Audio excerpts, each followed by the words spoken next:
आज हम बात करेंगे इस वीडियो में जो चैप्टर 2 है क्लास 9th की हिस्ट्री का, जिसमें हमें बताया गया है the socialism in Europe and the Russian revolution. इसमें हम बात करेंगे जो सोशलिज्म है वो यूरोप में आया कैसे, और जो रशियन रेवोल्यूशन हुई थी, रूसी क्रांति जिसे हम हिंदी में कहते हैं, वो कैसे हुई और उसके कारण क्या थे और उसके कॉन्सिक्वेंसेस भी आगे जाके क्या हुए। तो सबसे पहले हम बात करेंगे सोशलिज्म होता क्या है। अगर मोटे मोटे तौर पर देखा जाए तो सोशलिज्म एक तरीके की एक आइडियोलॉजी भी कह सकते हैं। आइडियोलॉजी मतलब विचारधारा, जिसे बहुत सारे लोग प्रभावित होके, मतलब वो लोग एक समाज के कुछ ग्रुप हैं जो कि इस विचारधारा को फॉलो करते हैं। सोशलिज्म में मेनली बताया जाता है कि जो लोग हैं वो समाज के लिए काम करना चाहते हैं, ना कि किसी प्रॉफिट अर्न करने के लिए। समाज के सारे लोग एक साथ चलेंगे, किसी के पास भी ज्यादा प्रॉपर्टी नहीं होगी, कोई भी समाज का कोई वर्ग है वो ज्यादा गरीब भी नहीं होगा,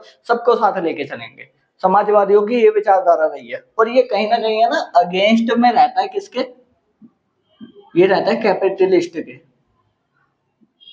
अब कैपिटलिस्ट कौन से होते हैं? कैपिटलिस्ट वो विचारधारा है जो पूंजीवादी जिसे कहते हैं, जो कि अमेरिका जिसे सपोर्ट करता है। ये खाली प्रॉफिट अर्न करने के मोटिव से काम करते हैं, इन्हें चाहिए ओनली प्रॉफिट। ये समाज में क्या चल रहा है समाज को भी साथ में लेके चलते हैं, लेकिन जो मेन फोकस होता है ना इनका इनका होता है प्रॉफिट अर्न करने पे। लेकिन उल्टा समाजवाद मतलब सोशलिज्म में हम बात करते हैं कि जितने भी समाज के लोग हैं उनको उनकी भलाई के लिए क्या क्या किया जाना चाहिए। तो ये सोशलिज्म की जो विचारधारा है वो एकदम तो पनपी नहीं, धीरे धीरे लोगों में जागरूकता जगी, लोग सोशलिज्म को समझने लगे। उसके बाद ये कहीं ना कहीं जाके यूरोप में आया, और इसका कहीं ना कहीं कारण जुड़ता भी है फ्रेंच रेवोल्यूशन से। फ्रेंच रेवोल्यूशन के ऊपर हमने एक वीडियो भी बना रखी है जिसके 2 पार्ट हैं। तो फ्रेंच रेवोल्यूशन जब हुई ना उसके बाद वहां का जो राजतंत्र था वो भी खत्म कर दिया गया, वहां के लोगों में जागरूकता बढ़ी, उन्होंने अपने जो राइट्स चाहिए थे उन्हें वो भी मिले हैं। और उसके बाद फ्रेंच रेवोल्यूशन से कहीं ना कहीं प्रभावित होकर यूरोप में भी है ना सोशलिज्म पनपा। और सोशलिज्म के आने के कारण जो यूरोप में जो राजतंत्र था, मोनार्की थी, बहुत सारी चीजें थी, लोगों को उनके राइट्स नहीं मिल रहे थे, वर्कर्स थे वो अपने चीजों से परेशान थे, वो सारी प्रॉब्लम इससे सोल्व भी हुई कहीं ना कहीं। और कहीं ना कहीं आगे जाके इसी से रशियन रेवोल्यूशन भी हुआ। तो चलिए देखते हैं। अब जो इस पूरे कंसेप्ट को समझने के लिए ना हमें रिकैप करना पड़ेगा फ्रेंच रेवोल्यूशन को भी, क्योंकि जो एक रीजन फ्रेंच रेवोल्यूशन भी हो सकता है इस चीज का कि सोशलिज्म कैसे आया यूरोप में। तो हम देखते हैं कि in previous chapter read about the French Revolution which changed the French society in 18th century society divided into two states। कि अगर हम बात करें फ्रेंच रेवोल्यूशन में, वो हुआ था 18th सेंचुरी में। 18th सेंचुरी में क्या हुआ, हमारा फ्रेंच रेवोल्यूशन हुआ था। और उस समय जो सोसाइटी थी ना वो तीन, फ्रेंच जो सोसाइटी थी वो 3 वर्गों में डिवाइडेड थी, जैसे हम कहते थे चर्च, सेकंड स्टेट और थर्ड स्टेट। जो चर्च था और सेकंड स्टेट थे, इनके पास कहीं ना कहीं प्रिविलेजेस भी थे। और थर्ड स्टेट क्या करता था, टैक्स पे करता था। और जिससे कि इन्हें लगने लगा कि भाई इनके साथ क्या होने लगा है, इनइक्वालिटी होने लग रही है, क्योंकि सब तो प्रिविलेजेस को भाई मानते थे, उनको एंजॉय करते थे, लेकिन जो थर्ड स्टेट था वो कहीं ना कहीं खाली टैक्स पे करने में फार्मर्स जो थे और नॉर्मल जो वर्कर्स थे वो ज्यादा परेशान रहते थे। इसलिए इन्होंने क्या बनाई थी, इन्होंने जो वहां का किंग था लुई 16 जो किंग था है उसके खिलाफ क्या करा था, विद्रोह करा था है। और उससे ही कहीं ना कहीं एक सोशलिज्म की विचारधारा पनपी और वो आगे जाके यूरोप तक भी गई। अब इसी रेवोल्यूशन से क्या हुआ, इसी रेवोल्यूशन से आगे जाके जो यूरोप के लोग थे उनको आइडियाज आए किसके बारे में, उनके राइट्स उन्हें मिलने चाहिए, पार्लियामेंट होनी चाहिए, और कहीं ना कहीं एक डेमोक्रेटिक या फिर सोशलिस्ट कंट्री बननी चाहिए।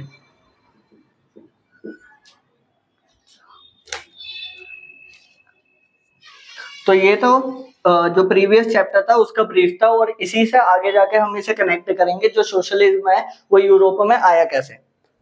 अब पहले बात करते हैं, जो हमारे यूरोप है उसमें 3 तरह के ग्रुप रहते थे लोगों के, जिसमें कि पहले लिबरल थे,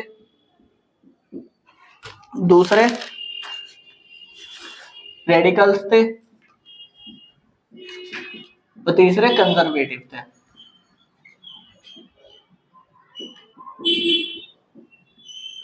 और तीनों अलग अलग इसलिए थे क्योंकि इनके मोटिव अलग थे, और ये सोसाइटी में चेंज लाना तो चाहते थे लेकिन अपनी अपनी तरीके से लाना चाहते थे। अगर हम बात करें लिबरल्स की, लिबरल्स को इसलिए लिबरल कहा जाता था क्योंकि ये जो ग्रुप था विच लुक्ड टू चेंज सोसाइटी, ये सोसाइटी को चेंज करना चाहते थे क्योंकि इन्हें भी नहीं पसंद था जो सोसाइटी में होने वाली इनइक्वालिटीज हैं वो सारी अलग अलग होनी चाहिए। तो इसलिए ये जो लिबरल है ये सोसाइटी को चेंज करना चाहते थे, और जो सोसाइटी में होने वाले काम है, इनइक्वालिटीज हो रही है, वेजेस कम मिल रहे हैं लोगों को उनके काम के वर्किंग आवर्स से ज्यादा है, इन सबको खत्म करने के लिए ये लिबरल्स चेंज लाना चाहते थे सोसाइटी में। Second, liberal also oppose the uncontrolled power of dynastic rulers. जो रूलर्स थे वहां के वो कहीं ना कहीं भेदभाव करते थे और एक क्रूल बिहेवियर रखते थे वर्कर्स के अपोजिट में। इसलिए जो उनका क्रूल बिहेवियर है रूलर्स का उसे अपोज करते थे। और जो किंग की अनकंट्रोल्ड पावर है वो कोई भी डिसीजन ले लेता है, कभी भी सेना को बोल देता है कि भाई आप गोली चला दो या फिर कुछ भी कर दो, है कोई भी डिसीजन खुद ही ले लेता है, तो उसे स्टॉप भी करना चाहते थे। और इन्हीं सारी चीजों को फुलफिल करने के लिए वो चेंजेस लाना चाहते थे एक सोसाइटी में, तो इसलिए इन्हें लिबरल्स कहा जाने लगा। लेकिन अगर लिबरल्स की बात देखी जाए तो वो वोटिंग के फेवर में तो थे कि भाई उन्हें वोटिंग राइट्स देने थे, लेकिन ये डेमोक्रेट्स नहीं थे एक तरीके से। अब क्योंकि डेमोक्रेटिक कंट्री में जो डेमोक्रेट्स होते हैं वो सभी राइट्स सभी को इक्वल बांटना चाहते हैं, वो सभी राइट सभी को इक्वल देना चाहते हैं। लेकिन जो लिबरल्स थे वो वोटिंग राइट्स खाली उन्हीं मेंस को देना चाहते थे जिनके पास प्रॉपर्टी है, और प्रॉपर्टी भी ज्यादा है, उन्हें ही देना चाहते थे। और कहीं ना कहीं ये वुमन को भी वोटिंग के राइट्स नहीं देना चाहते थे, इसलिए इन्हें डेमोक्रेट्स भी नहीं कहा जा सकता। तो ये लिबरल थे। अब आते हैं रेडिकल्स। रेडिकल्स कौन थे? Radicals wanted a nation in which government based a majority of country population. अब ये जो रेडिकल्स थे ये चाहते थे जो मेजॉरिटी है, मेजॉरिटी पॉपुलेशन है एक कंट्री में, चाहे वो किसी भी धर्म की हो, लेकिन अगर मेजॉरिटी में है तो वो क्या बनाएगी, वो रूल करेगी उस कंट्री को, और वो ही उन्हीं के अकॉर्डिंग जो है गवर्नमेंट बननी चाहिए, और वही गवर्नमेंट जो है आगे जाके देश को संभालेगी। ये प्राइवेट प्रॉपर्टी के अगेंस्ट नहीं थे, लेकिन ये भी नहीं चाहते थे कि सारी प्राइवेट प्रॉपर्टी कुछ लोगों के हाथों में ही रह जाए। कि कैपिटलिज्म में क्या होता है कि कुछ लोग होते हैं वही अमीर होते हैं और उन्हीं के पास सारी प्रॉपर्टी होती है, लेकिन ये इस चीज के पूरे खिलाफ थे। वो कहते थे हम प्राइवेट प्रॉपर्टी को मना नहीं कर रहे, लेकिन प्राइवेट प्रॉपर्टी अगर कुछ ही हाथों तक सीमित हो जाएगी तो वो कहीं ना कहीं आगे जाके देश के विकास के लिए बहुत ज्यादा गलत हो जाएगी, उससे देश का विकास नहीं हो सकता, इसलिए ये इस चीज के अगेंस्ट में थे। थर्ड, अब आते हैं कंजर्वेटिव। कंजर्वेटिव कौन होते हैं? Conservative were oppose to radicals and liberal. Conservative जो थे ये अपोज करते थे रेडिकल्स को भी और लिबरल्स को भी, क्योंकि इनका मानना था सोसाइटी में चेंजेस तो होने चाहिए, लेकिन चेंजेस होने चाहिए वो बहुत धीरे धीरे तरीके से होने चाहिए। अगर एकदम आप सोसाइटी को चेंज करने के लिए रेवोल्यूशन करने लग जाओगे, बहुत सारी चीजें करने लग जाओगे, तो इससे सोसाइटी क्या होगी, सोसाइटी का डेवलपमेंट नहीं होगा और एकदम ही सब बदलने के बाद सिचुएशन उथल पुथल हो सकती है। इसलिए ये अपोज करते थे रेडिकल्स को भी, क्योंकि रेडिकल्स भी चेंजेस लाना चाहते थे और लिबरल्स भी।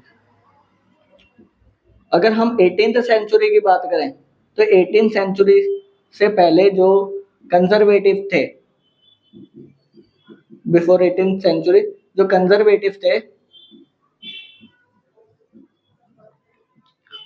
वो चेंजेस के अगेंस्ट थे कि भाई वो चेंजेस लाना ही नहीं चाहते थे। लेकिन 19th सेंचुरी के मिड तक आते आते या फिर 18th सेंचुरी के स्टार्टिंग में जो थे कंजर्वेटिव चेंजेस को एक्सेप्ट करने लगे, क्योंकि इन्हें भी पता चल गया अगर सोसाइटी में चेंजेस नहीं होंगे तो कहीं ना कहीं आगे जाके उसका डेवलपमेंट होना बहुत गलत हो जाएगा, डेवलपमेंट हो ही नहीं पाएगा किसी कंट्री का। अब हमने देख लिया जो सोसाइटी थी, जो यूरोप में सोसाइटी थी वो किन 3 बेसिस पे डिवाइडेड थी, और वो थे रेडिकल्स, कंजर्वेटिव और लिबरल। अब हम देखेंगे जो इंडस्ट्रियल सोशल चेंज थे सोसाइटी में वो कैसे थे। कि जब इंडस्ट्रीज आई थी तब यूरोप की जो सोसाइटी थी वहाँ के जो वर्कर्स थे वो कैसे परेशान थे, उनकी क्या नीड्स थी और वो कैसे इंडस्ट्रीज में काम कर रहे थे।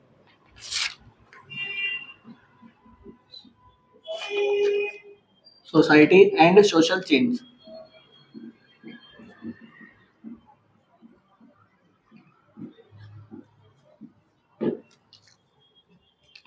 It was a time to profound social and economic changes. अगर हम बात करें जब यूरोप में नए नए इंडस्ट्री सेक्टर जुड़ा था, क्योंकि यूरोप के जो पहले लोग थे वो एग्रीकल्चर पे ज्यादा डिपेंड करते थे, बाद में जाके इंडस्ट्री सेक्टर आया था।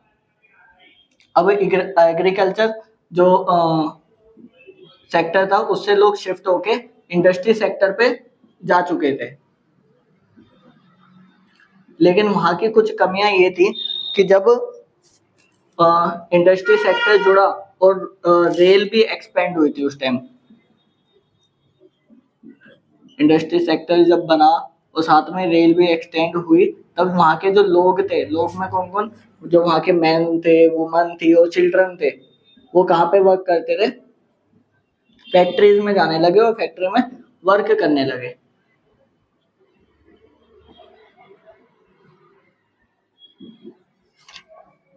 और दिक्कत ये हुई कि जो वहाँ के वर्किंग आवर्स थे लोगों के, जो भी वर्कर्स उसमें काम कर रहे थे, उनके जो वर्किंग आवर्स थे वो तो ज्यादा थे, तो मतलब ज्यादा देर 15-15 आवर तक भी वो काम करते थे एक ही फैक्ट्री में। लेकिन जो उनके वेजेस थे ना, जो उन्हें भी मिलने वाला वेतन था वो बहुत ज्यादा कम था, उन्हें पैसे कम मिलते थे, काम ज्यादा कराया जाता था। इससे भी वो लोग थे, वर्कर थे, वो कहीं ना कहीं परेशान थे। और यही कहीं ना कहीं कारण बनेंगे सोशलिज्म आने के यूरोप में, क्योंकि ये जो सारा काम हो रहा है ये कहीं ना कहीं किंग की वजह से हो रहा है वहां के, जिसे कहा जाता था तसार निकोलस। इसी की वजह से ये जो सोसाइटी में होने वाली कमियां थी वो इसी की वजह से हो रही थी, और कहीं ना कहीं लोग इस चीज से ना खुश थे। वहां पे अनएम्प्लॉयमेंट कॉमन थी, बेरोजगारी बहुत ज्यादा बढ़ती जा रही थी। लोग थे, उन्हें रोजगार नहीं मिल रहा था, अगर रोजगार मिल भी रहा था तो उन्हें 15-15 घंटे काम करना पड़ रहा था और बहुत ही ज्यादा कम वेजेस में काम करना पड़ रहा था। नहीं तो अगर वो इस पॉलिसी को नहीं अपनाते थे तो वो कहीं ना कहीं बेरोजगार रह जाते थे। फिर आती है हाउसिंग और सैनिटेशन की। अगर हाउसिंग और सैनिटेशन की हालत भी देखें तो वो भी खराब थी। क्यों? क्योंकि टाउन्स बढ़ते जा रहे थे, फैक्ट्रीज इंडस्ट्री सेक्टर जो है वो डेवलप होता जा रहा था, और उससे पोल्यूशन है और जो क्लीनिंग की प्रॉब्लम्स है वो भी ज्यादा बढ़ती जा रही थी, और हाउसिंग और सैनिटेशन सही से हो नहीं पा रहा था, और इससे डिसीज भी हो रही थी कहीं ना कहीं। अब इसी को देखते हुए कुछ जो नेशनलिस्ट थे, जो समाज में बदलाव लाना चाहते थे, लिबरल्स थे,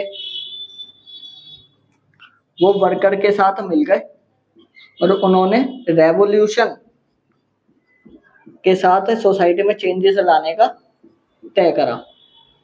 कि भाई इन सारी चीजों को देखते हुए जो वहाँ के लिबरल्स थे, नेशनलिस्ट थे, वो एक साथ मिल गए और उन्होंने क्या सोचा कि अगर हम रेवोल्यूशन लाएंगे तो इस ये जो सारी समस्याएं हैं, जो कि वेजेस कम है, वर्किंग आवर ज्यादा है, अनएम्प्लॉयमेंट बढ़ती जा रही है, हाउसिंग और सैनिटेशन हो नहीं पा रहा है, और सही से लोगों को उनके राइट्स जो हैं वो नहीं मिल पा रहे हैं, अगर हम रेवोल्यूशन लाएंगे तो वो सोसाइटी को चेंज कर देंगे और ये सारी जो प्रॉब्लम्स है वो कहीं ना कहीं खत्म हो जाएंगी।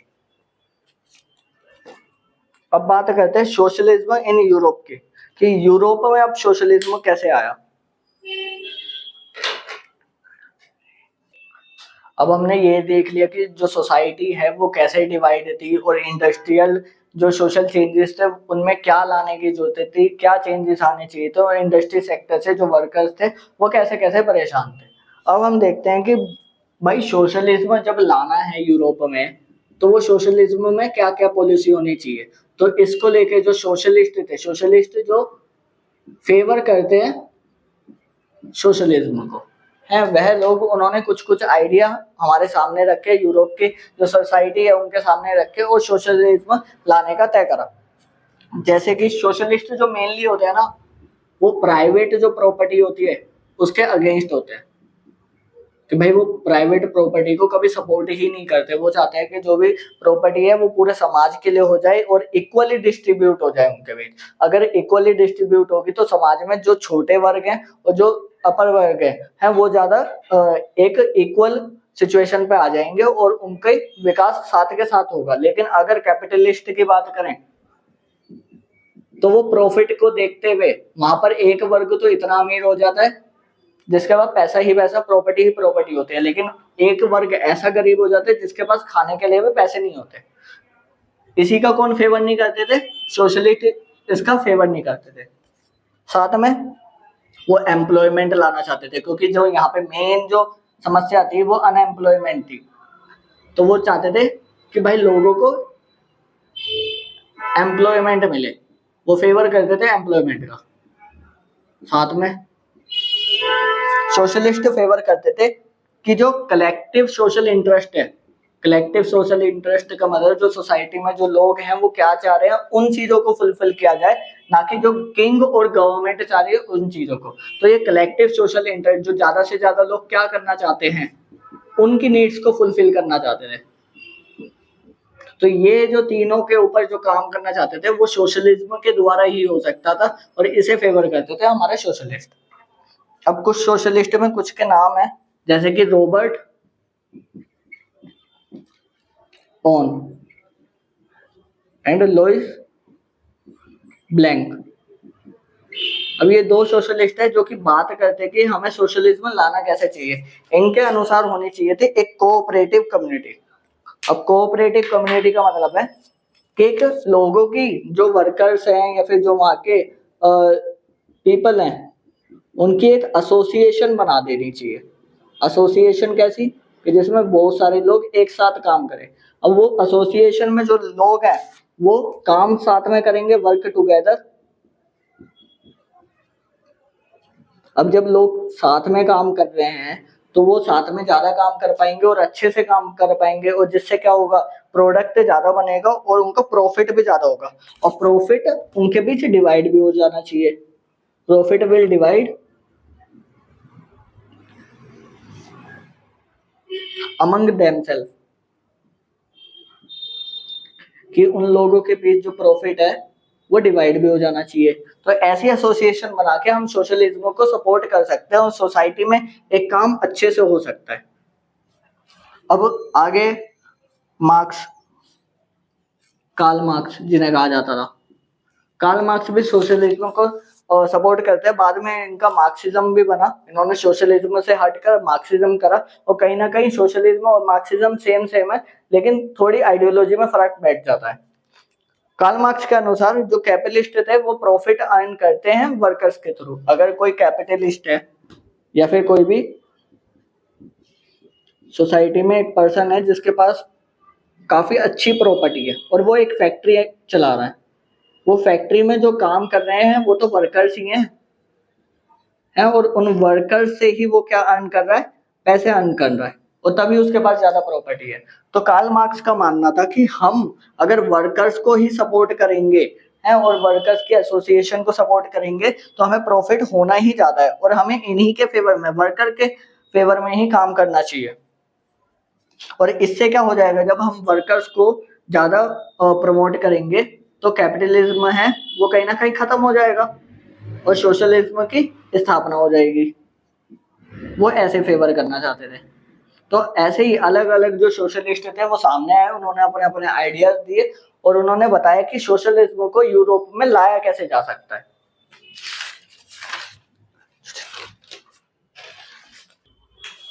अब हमने देख लिया जो सोशलिज्म था वो कैसे फैल रहा था। पहले फ्रेंच रेवोल्यूशन पे गए हम। फ्रेंच रेवोल्यूशन से भाई इम्पैक्ट पड़ा पूरे यूरोप पे कि उन्हें सोसाइटी करनी चाहिए। फिर यूरोप में जो वर्कर्स थे उन्हें उन्होंने साथ मिलकर सोशलिज्म को प्रमोट करा और ऐसे ऐसे जो सोशलिस्ट थे जो सोशलिज्म को सपोर्ट करते थे वो आ गए और उन्होंने अपने अपने आइडियाज देखे। तो ऐसे ऐसे जो सोसाइटी में, यूरोप की जो सोसाइटी में, उसमें क्या फैल रहा है, सोशलिज्म फैल रहा है। अब सपोर्ट सोशलिज्म को कैसे किया जाने लगा। अगर 80-70 की बात करें, by 80-70 socialist ideas spread through Europe. जो सोशलिस्ट के जो आइडियाज थे जो उन्होंने, जैसे कार्ल मार्क्स ने दिया था, रॉबर्ट ने दिया था, ये जो सोशलिस्ट के जो आइडियाज थे वो कहाँ पर, यूरोप में पूरी तरीके से फैलने लगे। और इन्होंने एक एसोसिएशन, काफी बड़ी संस्था बना दी, एक इंटरनेशनल बॉडी बना दी, जिसे क्या कहा जाने लगा, सेकंड इंटरनेशनल। अब सेकंड इंटरनेशनल में वो देश थे और वो देश में जो लोग सोशलिज्म को प्रमोट करते हैं, सपोर्ट करते हैं वो साथ में मिलके उन्होंने क्या बनाई, एक संस्था बनाई जिसे सेकंड इंटरनेशनल कहा जाने लगा। और ये पूरा सपोर्ट करती थी सोशलिज्म को।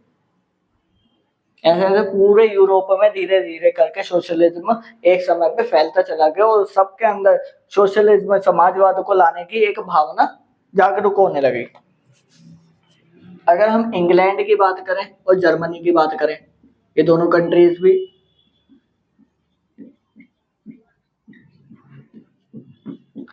यूरोपियन कंट्रीज हैं। इन्होंने भी एक एसोसिएशन फॉर्म करी, एसोसिएशन बनाई, जो कि फाइट करेंगी किसके लिए, फाइट फॉर बेटर लिविंग,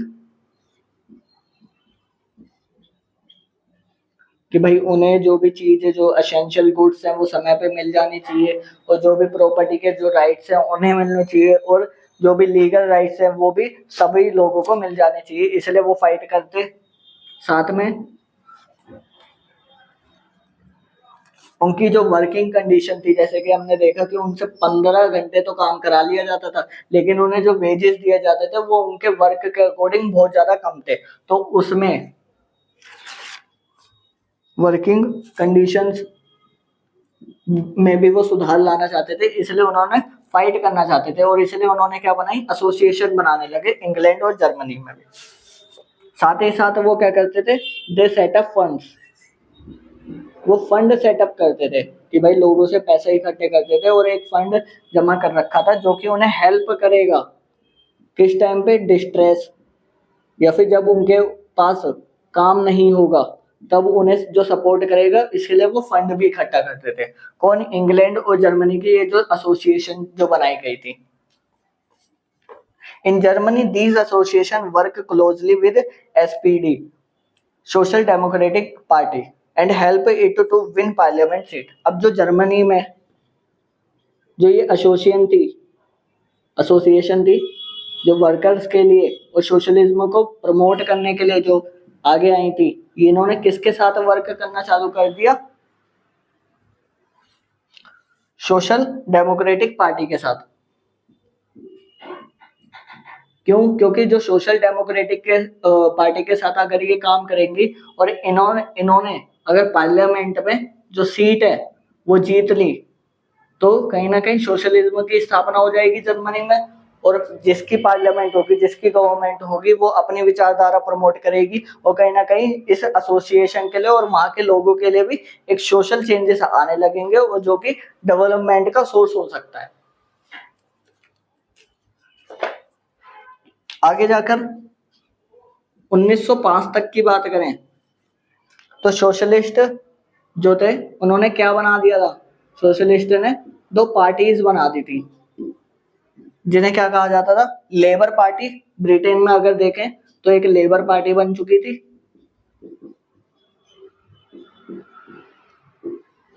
और फ्रांस में सोशलिस्ट पार्टी बन चुकी थी।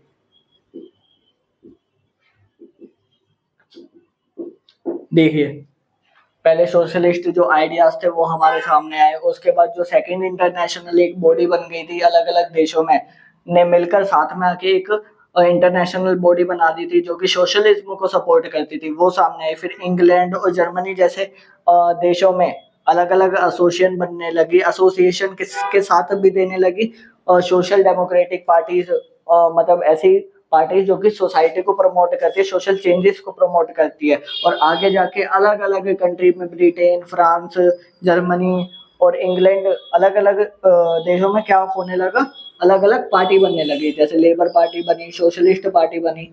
और ये इससे हमें क्या देखने को मिलता है, तो धीरे धीरे कि एक बात स्टार्ट हुई थी यूरोप में, जो लोग थे, जो वर्कर्स थे, उन्हें काम नहीं मिल रहा था या फिर जो काम मिल रहा था उनके वेजेस अच्छे से नहीं दिए जा रहे थे और सोशलिज्म का आइडिया पनपा और धीरे धीरे वो पूरे यूरोप में फैल गया।